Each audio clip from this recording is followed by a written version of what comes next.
ACL injuries make up more than half of all knee injuries annually. If you found yourself as part of this stat, let us show you how to manage your ACL injury today.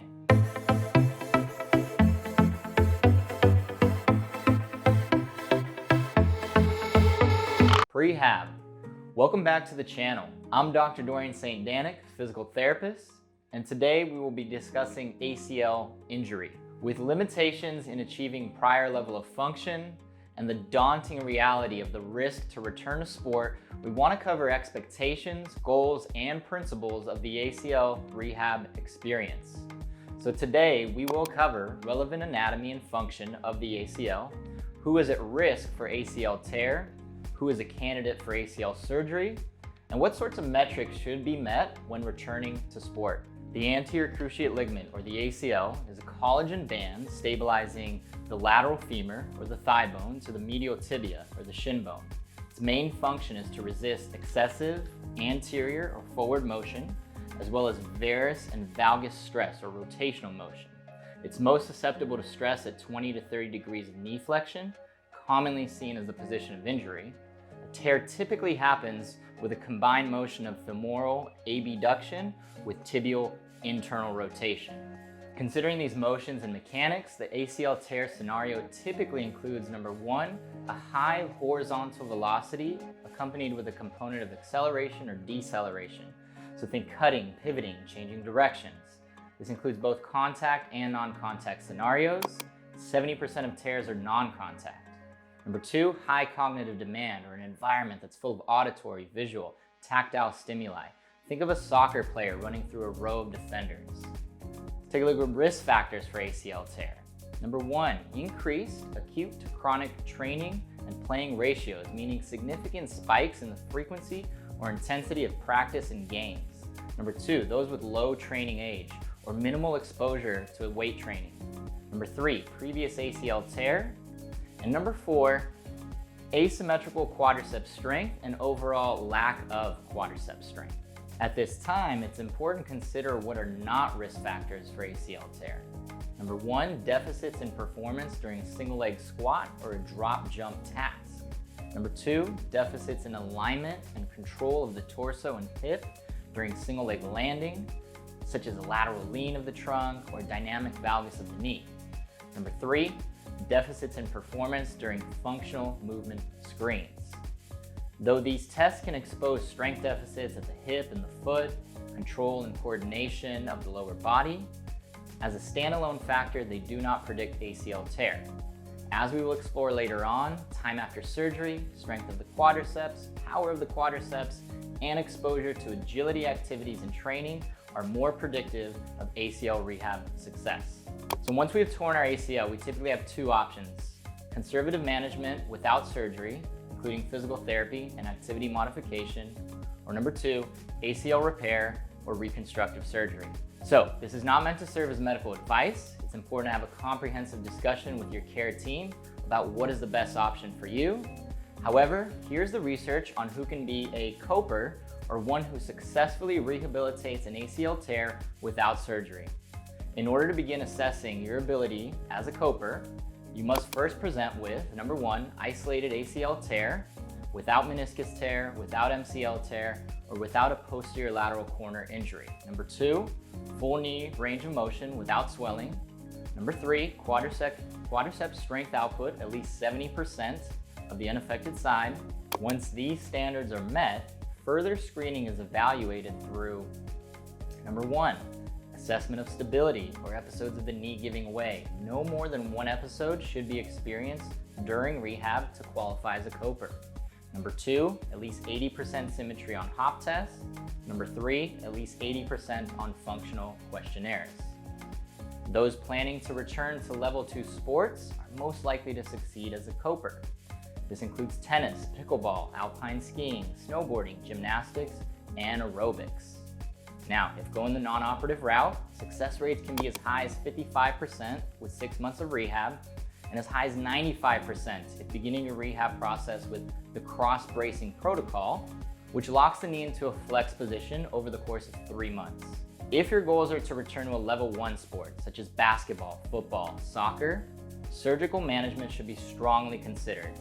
Getting surgery anywhere from 1 week to 3 months after injury is most common for those opting into reconstruction. Prehab prior to surgery to achieve: number 1, full extension range of motion; number 2, minimal to no swelling; number 3, quadriceps activation and control; number 4, gait without pain or limp, is highly recommended to improve immediate and long-term outcomes post-surgery. Only 55% will return to their sport, and only 65% will return to previous level of performance. The risk of re-tear is an ongoing concern, with rates as high as 25% for those under the age of 25 and 30% for those returning to cutting and pivoting sports. Now, let's discuss how and when to expect to return to sport after ACL injury and some necessary steps that need to be completed. Achieving satisfactory results on these key performance indicators can significantly decrease the risk of re-tear while offering improvements in sports performance. Time. Though time should not be the sole determinant in progressing functional tasks such as jumping, running, cutting, and pivoting, it does correlate closely with the risk of re-tear. Returning to sport prior to 9 months can increase your risk of re-tear by 7 times. For every month the return to sport is delayed until 9 months, the rate of re-injury is reduced by 51%. This doesn't mean you are not training for sport demands until 9 months. Prior to return to your sport, you should have considerable exposure to decelerating, cutting, pivoting, and change of direction. Once strength, power, and agility tests are passed, a gradual return to sport-specific skills, non-contact and small group training, and limited playtime are all part of the rehab and reconditioning continuum. Strength. Based on its function to assist with horizontal deceleration, quadriceps force output is one of the key metrics that predicts safe return to sport. Specifically, achieving 90% side-to-side symmetry in your knee extension force output, tested by something like a Tyndek or a crane scale, can decrease your risk of re-tear from 35% down to 5%, but unfortunately 46% of athletes do not pass this test at 9 months. If you want to see how we're testing limb symmetries, go ahead and check out our video up here. Achieving an optimal quadriceps force to body weight ratio, or putting out quadriceps strength that matches the weight of your body, further supports your readiness to return to sport. Using an exercise like a leg extension machine is a really consistent and reliable way to build out this strength.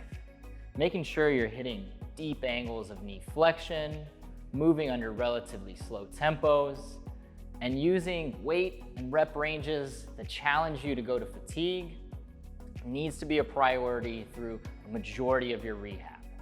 Unfortunately, less than half of athletes who return to sport are actually tested for these metrics. A manual resisted knee extension test does not accurately measure your force output. Once again, using a handheld dynamometer or pulley resistance scale is a far more accurate option. So those who score under 90% quadriceps symmetry consistently show a lack of knee flexion during landing tasks. For instance, if we take a look at that single leg forward hop, we're gonna see a very stiff and a rotational instability during that landing procedure. Remember, the ACL tears at shallow knee angles due to the lack of muscular support, so being able to access your deep knee bends during landing, cutting, redirection tasks significantly improves the support to your ACL graft. Power. Most of us have heard of hop tests being used to clear for sport. This includes single hop tests, triple hop tests, crossover hop tests, and the 6-meter timed hop test. While these do expose landing strategies, psychological confidence, and overall lower body power production, their actual metrics do not predict return to play function. Newer research shows that the vertical jump biases the knee joint on the takeoff, while the horizontal jump biases the hip and the ankle. So measuring the distance of a horizontal jump tells us more about the performance of the glutes and the calves rather than the quadriceps. Therefore, return to sport testing should include a vertical jump test. Testing for jump height in a single leg vertical jump will give us a side-to-side symmetry of knee dominant power. Using force plates is a valid high-tech option, while the My Jump app is a reliable and affordable alternative. During the testing and training of these activities, a couple mechanical positions we want to be mindful of is exposing ourselves to the decelerating, the change of direction, or the pivot with generally a neutral foot and a low center of mass. We want to avoid that excessively outward rotated shin, as well as keeping our torso and our hips tall. That's going to expose the knee and the ACL to a little bit more shear and rotation. When we're neutral and we're low, we're generally using our musculature to move into the next position, and we're a lot safer post and pre ACL injury.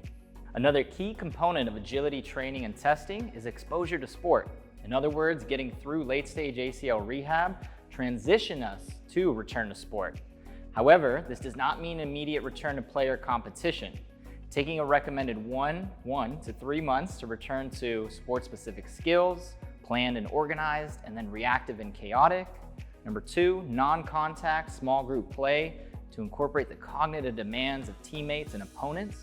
Number 3, limiting play time to accommodate for the conditioning of the sport, with awareness that physical fatigue impacts both muscular strength output and reactive neurological function. All right, let's wrap this up and discuss some of the key takeaways regarding ACL injury. The ACL is the primary restraint to excessive anterior and rotational motion at the shin as it relates to the thigh.